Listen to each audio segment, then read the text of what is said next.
Each of us has mental health, and we can all be happy, content, sad, depressed, fed up at any one moment.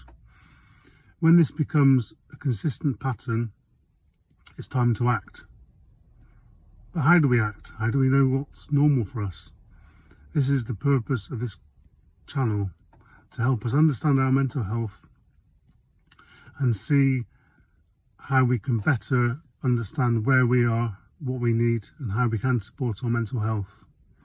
I will be sharing things I try and keep my mental health stable, and hopefully sharing what other people used to benefit their mental health. I believe there is a need for us to understand our own baseline, where we feel content, what's normal for us, what's normal for us now at this point in our lives. Things happen, things go on.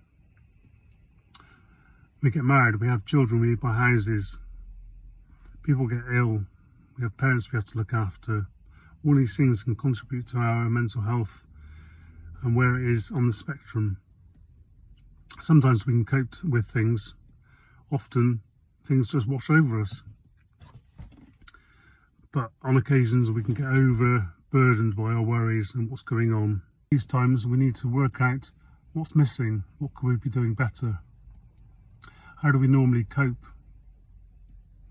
What do we do when we're stressed at work, when we're normal? What do we do when one of our friends is unwell?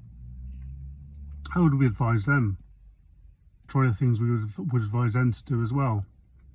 Knowing these things will allow us to better understand our situation and to help us recover our mental health to a slightly better place. It's not always easy, but it's possible to recover and feel in a better place. By following me and watching my channel, you will see things and options you can do to help improve, like sleep hygiene, a video that's coming in a few weeks' time. Exercise I'm trying. Items of fun I've found. Ways to meditate. Mindfulness practices. All these things will be coming up over the coming months and years. Easy, as I'm learning, as you can see from this video. I'm trying my best to get it more informative and helpful to people. Being real and a genuine person so you can trust what I'm saying is what I'm trying myself. I'm not a trained physician or counsellor. I just know what I've learned through my own struggles and through reading around on this subject. I also learn from other people. I support a mental health group. In that group, I often hear things people have tried, things people struggle with, and all that helps contribute to my overall knowledge of what works for people and how people struggle and can improve on where they are. For now, let's concentrate on understanding ourselves. How do you feel? What do you normally do? What's your situation? How would you summarise it at the moment? Are you generally in a normal place? Are you happy? Okay, in that case, what do you do? How do you maintain that happiness? What does it feel like to be like you are? Who's around you? When do you do it? Are there things on the horizon that might challenge you? Are you considering buying a house? Have you got a busy period coming at work?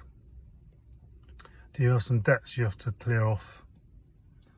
Is money becoming a bit tight? All these things could contribute to your mental health declining. If you can be aware of them, you might be able to actually move on and address those things early. However, just because your mental health starts to decline doesn't mean it's going to get worse or you won't be able to cope. But having things in place that might help you, like a friend you can talk to or a group you can go to, going to the gym, being in nature, that kind of thing, if that helps you, keep doing it. Make sure you maintain it.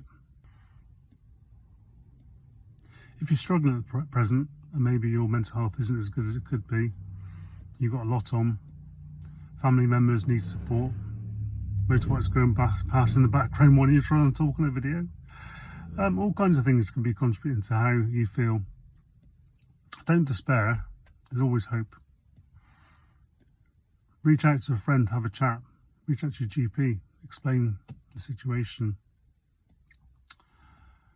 Work out what the biggest things are you're worried about, write about them, and maybe do a journaling event where you work out the highest things you could deal with, how you could move on with them, and break them down to smaller tasks. The small steps, you can move on, you can improve it. Get to a point where you feel like you can cope. Break things down into smaller chunks, as I've said. Try and be in a situation where you can better understand what's going on and where the biggest issues are. If you feel like you can't talk to family members or friends, you don't want to go to the pub and talk to your mates about what's going on, find a support group. I run a men's peer support group where we all talk together, share our issues completely confidentially, but it actually helps. A lot of people go away feeling much better, as if there's a weight lifted off their shoulders. It might not solve the problem, but they definitely feel better. We also give tips on how they can improve things or things we've tried. That always helps. So look out, do a Google search for your nearest group and maybe pop along. They'll be friendly, they'll help you. There's lots out there. Above all, do not suffer alone. There's always help there, help out there somewhere. I think you're in what they call mental health crisis, where every day feels a grudge. You can't get out of bed, you feel really sleepy. Maybe you drink too much because of it, maybe you eat too much because of it, but you might feel as if you don't feel like other people. You might feel like this place you're in is overwhelming. There's too many things to get on with. Work's too busy, family's too busy, parents have got issues, got to pay bills, everything's going up in the world. Mad governments, all kinds of things can make you feel overwhelmed. At this point, I would advise you to get medical help. Go and see your GP. Reach out to a counsellor. They're trained to help you move forward and to deal with your issues. Again, don't suffer alone. A family member has an illness or condition or something going on, look for charities that might help. For cancer, there's Maggie's. For dementia, there's Admiral Nurses. There's Alcoholics Anonymous. For diverse things, there's plenty of charities for autism, ADHD, all of which I'm sure will be willing to help you. If you feel in any way suicidal, it's worth calling out to Samaritans. Their number is, let me just check, 116 123, 24-hour helpline. I'm sure they'll be able to help you. Suicide is a serious issue and lots of people consider it. Some people go through with it, but it's never the right option. There's always a better way. There's always things to help. There's always hope. Reach out to anyone you can. Just do not go through with it. It's not worth it. Path to normality, the path back to your own self. I hope this video helps you. If it helps one person improve their lives, better understand mental health, or pull back from the ultimate decision, it's been worth it. I'm going to keep posting these things, even if they are a bit ropey, a bit dodgy. That's who I am. I will improve them. They will get clearer. I will speak better. And I will enjoy it because I like helping people. Follow for more information and subscribe. Thanks.